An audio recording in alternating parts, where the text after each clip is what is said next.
Você já percebeu a maior contradição da nossa época? Carregamos no bolso todo o conhecimento acumulado da humanidade e, no entanto, jamais vimos tanta estupidez circular com tanta força. Abra qualquer rede social e lá estão eles.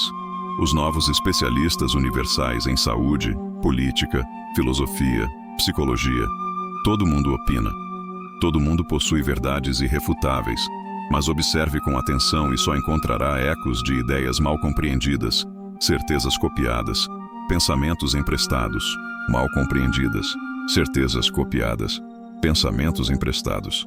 Estamos vivendo o que Humberto Eco chamou de o triunfo da imbecilidade. Só que agora esse triunfo deixou de ser uma simples metáfora. É uma epidemia real, uma contaminação massiva da consciência.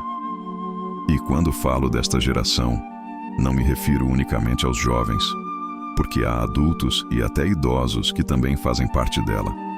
Pessoas de outras épocas que se deixaram moldar pelos mesmos vícios modernos, viciados em dopamina, reféns da tela, desconectados do real. Esta geração não tem idade, tem sintomas, a ilusão do conhecimento. Gente que acredita compreender, mas só memoriza opiniões alheias. E o efeito colateral é devastador. Uma sociedade frágil e emocionalmente analfabeta. E antes que você pense que está a salvo, cuidado. Este conteúdo vai alertá-lo porque o ar que você respira também pode estar contaminado. Vivemos submersos em dados, milhões de vídeos, textos, publicações, áudios, estatísticas. Um universo informativo que cresce a cada segundo, mas que paradoxalmente gera cada vez menos sabedoria. O filósofo francês Edgar Morin expressou assim: a informação não é conhecimento, o conhecimento não é sabedoria. A informação é superficial, um fragmento, uma porção do todo. O conhecimento exige conectar esses fragmentos, entender as causas, as consequências, o contexto. Ou seja, a informação é quantidade, o conhecimento é qualidade. Mas parece que esquecemos disso. Hoje qualquer um com um smartphone se considera um pensador. Opina sobre tudo, fala com convicção, mas sem reflexão. Repete frases, mas não compreende seu contexto. Lê manchetes, mas não busca a fonte. E o pior, confunde opinião com verdade. A era digital criou um novo tipo de ignorante, o ignorante confiante. Não sabe, mas acredita saber. Não entende, mas compartilha. Não estuda, mas debate como se tivesse décadas de experiência. E isso tem um nome na psicologia: efeito Dunning-Kruger, um fenômeno cognitivo onde quanto menos uma pessoa sabe, mais acredita saber. É como se a ignorância tivesse conseguido um megafone. Pense bem, hoje temos acesso ao mesmo conteúdo que filósofos e cientistas levaram séculos para reunir. Platão, Nietzsche, Jung, Sócrates, tudo a um clique. Mas o que se viraliza? Mediocridade, fofocas, polêmicas vazias, desinformação. O que é premiado? Aparência, polêmica, superficialidade. O algoritmo, que deveria ser uma ponte para o conhecimento, se converteu em um espelho da nossa mediocridade. E enquanto isso, a verdadeira inteligência, aquela que exige silêncio, humildade, questionamento, desconstrução, está sendo asfixiada. O problema não é o excesso de informação, é o que fazemos com ela. A mente humana não foi projetada para consumir 300 estímulos por hora. Isso provoca uma espécie de obesidade mental. Estamos saturados, inflamados e confusos. E nessa confusão, quem pensa com profundidade é visto como um chato. Quem questiona é cancelado. Quem reflete é ignorado. A ignorância se converteu em entretenimento. Carl Jung disse: pensar é difícil, por isso a maioria julga. E é isso que vemos hoje. Pessoas que não pensam, só reagem, atacam, reproduzem. E o pior, são incapazes de perceber até que ponto estão sendo manipuladas. A nova geração não é burra, mas está sendo treinada para agir como se fosse.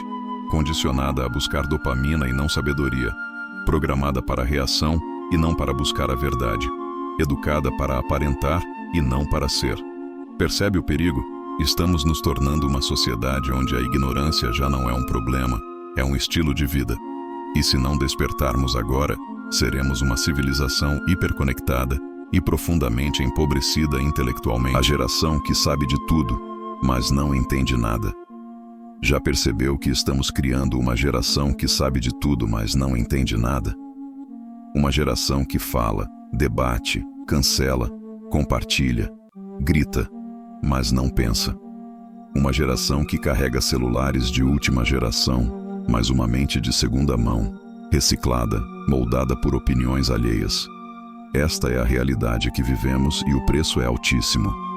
Nunca na história tivemos tanto acesso à informação e nunca estivemos tão longe da sabedoria. Os dados confirmam. Segundo a Universidade do Sul da Califórnia, os usuários frequentes de redes sociais compartilham até 6 vezes mais notícias falsas que aqueles que as usam com moderação.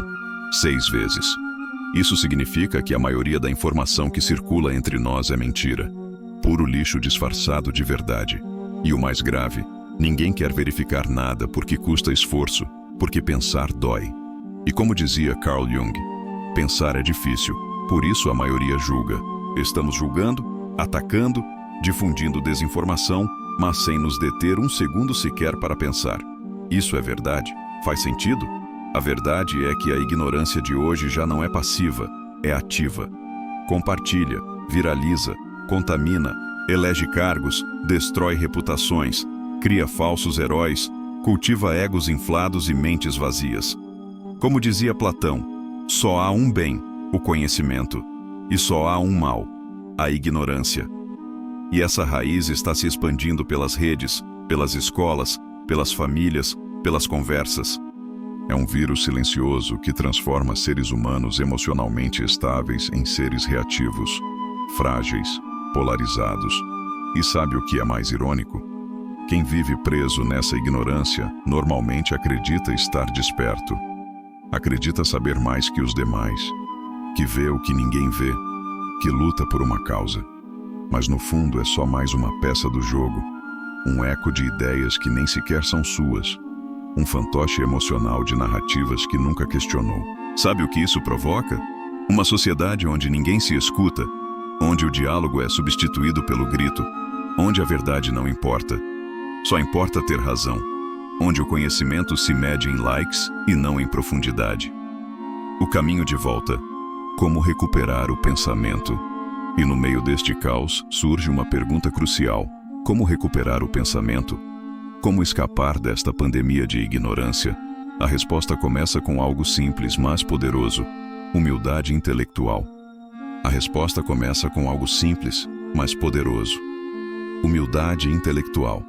Admitir que você não sabe tudo, que pode estar errado, que precisa questionar mais do que afirmar, que escutar é mais valioso que falar. Lembra de Sócrates? Ele disse: só sei que nada sei. Esta frase não é sinal de fraqueza, é sinal de força. É o primeiro passo para a sabedoria real. Depois vem o segundo passo: questionamento constante. Antes de compartilhar, pergunte-se: de onde vem isso? É confiável? Li a fonte completa ou só a manchete? Estou reagindo com raiva ou pensando com clareza? E por último, compromisso inteligente. Menos impulsividade, mais intenção. Menos superficialidade, mais profundidade.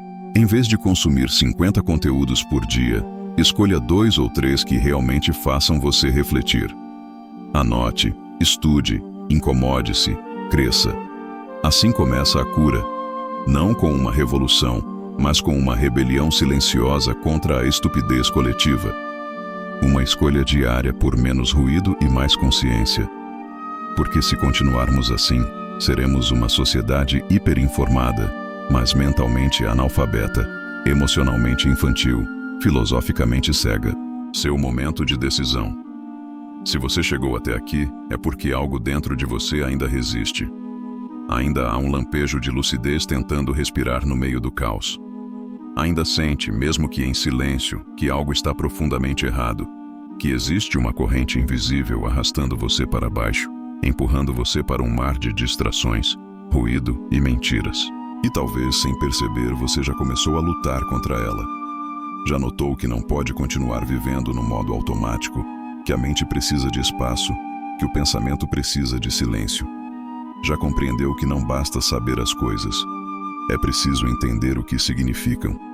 E entender exige pausa, exige presença, exige coragem. E talvez sem perceber você já começou a lutar contra ela. Já notou que não pode continuar vivendo no modo automático, que a mente precisa de espaço, que o pensamento precisa de silêncio. Já compreendeu que não basta saber as coisas, é preciso entender o que significam. E entender exige pausa, exige presença, exige coragem.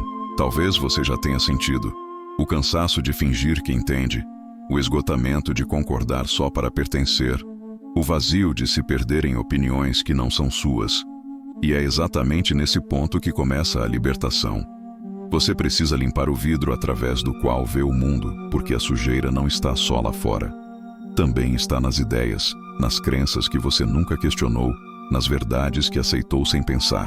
Reaprender a pensar por conta própria é um ato de rebeldia. Duvidar do óbvio é uma forma de coragem. E não aceitar o ruído como verdade é o primeiro passo para despertar.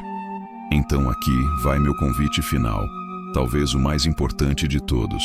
Pense, questione, estude, respire antes de reagir, cale quando o mundo gritar, observe quando todos correrem, aprenda a estar só quando a multidão bramir em coro e, sobretudo, não se permita ser mais um infectado nesta pandemia de idiotas. Proteja sua mente como quem protege o último espaço livre que ainda existe, porque é isso que ela é. E se você a perder, nada mais lhe pertence. Este é seu momento de decisão. Não deixe que esta mensagem seja só mais uma no seu feed.